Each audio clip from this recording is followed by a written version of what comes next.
Hello everyone and welcome back. Our starting point over here, we have a nested radical square root of a plus or minus square root of b. Our goal today is to de-nested the nested radical.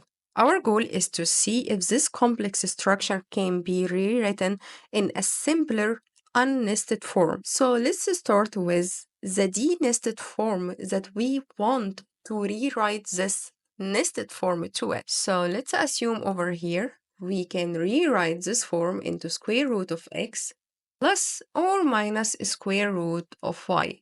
The logical reason behind picking this form specifically, we hypothesize that if the nested radical can be simplified nicely, it will likely take the form of the sum or the difference of two simpler square root, which is the square root of x and the square root of y, where x and y are hopefully rational or at least complex than the original expression. This is a reasonable assumption based on the structure we observed when squaring such a form.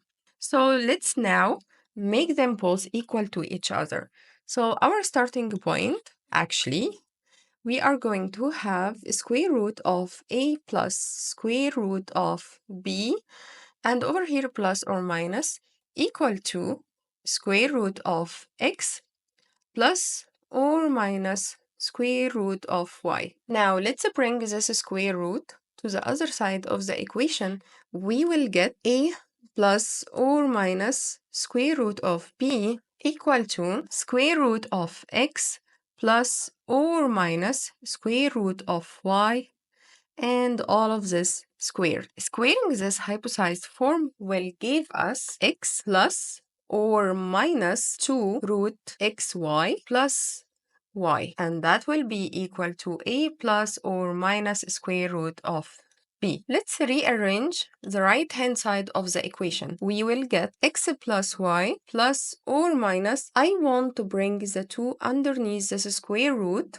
So when we have 2 square root of xy, when we bring these 2 inside, will be 2 squared. So we will have 2 squared xy, which will lead us to square root of 4xy. So from here, our conclusion is that a can be equal to x plus y and b is equal to 4xy.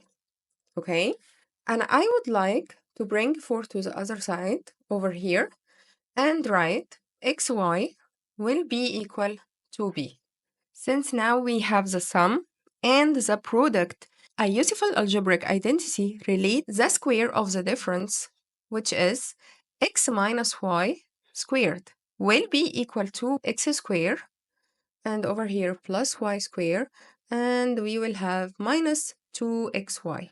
Now we need to relate the square of the difference of two numbers to their sum and their product. We will have over here x plus y, all of this squared, which will give us x squared plus 2xy plus y squared. Something is missing. We need these two to be equal to each other. The only difference, minus 2xy, but we have over here plus 2xy. So we can add another term and say we have minus 4xy, and by that we can make both of them are equal to each other. This is how the difference of two variables can relate between the sum of the same two variables and the product of the same two variables. So we can rewrite this part over here in terms of a and b, which will be equal to, we know now that the sum is equal to x plus y is equal to a from here. Then we will have a squared plus 4xy, which is equal to b. Now let's bring the square to the other side of the equation. We will have x minus y, but the absolute value of x minus y equal to square root of a square plus b. Now I am going to introduce a new value over here. Let's call this k. Now we are having the sum of the two variables, the product of the two variables, and the subtraction, the difference of the two variables. Let's solve for x and y in terms of a and k. So first, we are going to have x plus y plus x minus y that can give us a plus k. We know that their difference is equal to k and their adding is equal to a over here, which will lead us from here. We can say that 2x is equal to, that y will eliminate, will cancel out this y, so we will get 2x is equal to a plus k, which will lead us to x will be equal to a plus k over 2. Now let's solve for y. So in order to solve for y, we're gonna have x plus y minus x minus y equal to now a minus k, which will lead us to 2y will be equal to a minus k, which will lead to y will be equal to a minus k over 2. So from here, we found the value for x on its own and the value for y on its own, and both of them in terms of a and k. Now, what is the point to have k over here? What is the point to have this difference? So originally, we are get k, we need k to be squared, okay? If k is a perfect square, if we can square the k, we can get the x and y. If k is a perfect square, we can rewrite the nested form a plus square root of b plus or minus square root of b into square root of x plus or minus square root of y, only if k was a perfect square. So in order to solve something like that, find k first, then simplify this expression into square root of x and the square root of y. Let's see some examples with different cases. Case number 1, let's assume we are having a square root of 8 plus square root of 60. We know from here that a is equal to 8 and b is equal to 60. Now first, let's find k. So we know so far that k will be equal to square root of a square minus b, which is square root of 8 square minus 60. 8 square is 64. 64 minus 60, which will give us square root of 4, which is 2. And since k is a perfect square, we can find x and y. We can write this in a Denest form, which will be square root now, square root of 8 plus square root of 60 will be equal to square root. We need x plus y. X was equal to a plus k over 2, and y was equal to a minus k over 2. So we will get square root of a plus k, which is 8 plus 2 over 2, plus square root of a minus k, which is 8 minus 2 over 2. That will give us 8 plus 2 over 2 square root of 5 plus square root of 8 minus 2, 6. 6 over 2 is 3. So we just rewrite this form, this nested form, into Denest form. Next example with a different case. Let's simplify square root of 9 minus root 56. We know from here that a will be equal to 9 and b is equal to 56.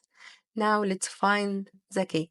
K will be equal to square root of a square minus b, which will lead us to square root of 9 square minus 56, which will be equal to 81 minus 56, which will give us a square root of 25, which is 5.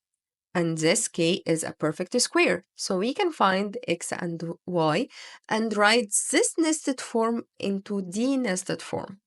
So first, we will have square root of 9 minus root 56 is equal to, again, remember what was x is equal to? A plus k over 2. And y was equal to a minus k over 2. So we will have over here 9 plus 5 over 2 plus, okay, sorry, this is minus over here. So we are going to have also minus over here. So we will have a square root of 9 minus 5 over 2, which will be equal to the first square root 9 plus 5, 14 over 2, which is square root of 7 minus square root of 9 minus 5, 4 over 2, 2, 2, 2, a square root of 2.